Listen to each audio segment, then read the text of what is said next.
handa akong magbayad ng ransom. Basta't matiyak lang ang kaligtasan ng aking anak. Anong problema ron? Handa naman pala kayo magbayad. Ang problema, yung magdadala ng ransom. Baka makahalata ang mga kidnappers kung ang mga tauhan ko magdadala. Baka mapahamak ang biktima. Sa madaling salita, ako ipapain ninyo. Ganun po ba, sir? Well, handa akong magbigay ng malaking pabuya. Basta't may balik lang ng buhay ang aking anak. Wala namang problema, sir, sa akin ng pera eh. Hindi naman importante yan. Pero gagawin ko para sa inyo, Kernel. Paano ko makikilala ang anak ninyo?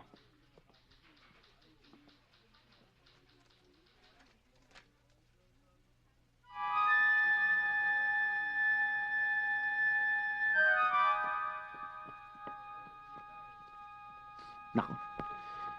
Pasensya na kayo, sir. Hindi ko magagawa ito. Pahirap itong pinapagawa ninyo. Huwag kayong magagalit, pero kilala ko itong anak ninyo. Mabilis pa sa Thompson ang bibig niyan. Parang amaso na ugali nito. Maganda, pero mataray masyado. Sorry, sir. Pasensyahan muna tayo. Next time na lang, sir. Pumayag ka na, Daniel. Ako ang malalagay sa alanganin pag tumanggi ka. Hindi ho. Hindi ho. Dodoblehin ko ang pabuya kung gusto mo. Hindi natin pwedeng makuha yan dahil meron naman tayong ibabayad, makukuha yan. Tatrabahuin ko to. Okay. Doble, no? Doble. Sige, sir. Mabuhay kayo.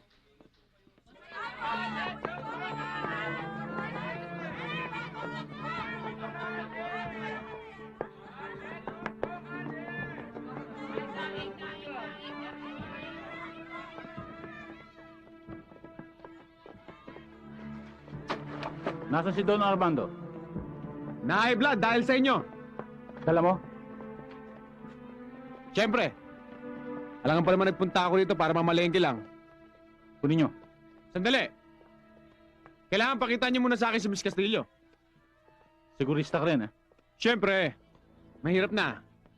Unang tingin ko pa lang sa inyo, parang nakita akong kamag-anak kayo nung santauhan doon sa Biblia. Yung nagbigti. Antonio, mukha para tayo mga santo.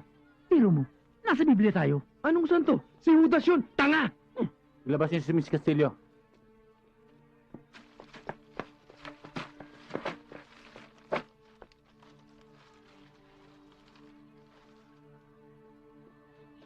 Ano? Masaya ka na?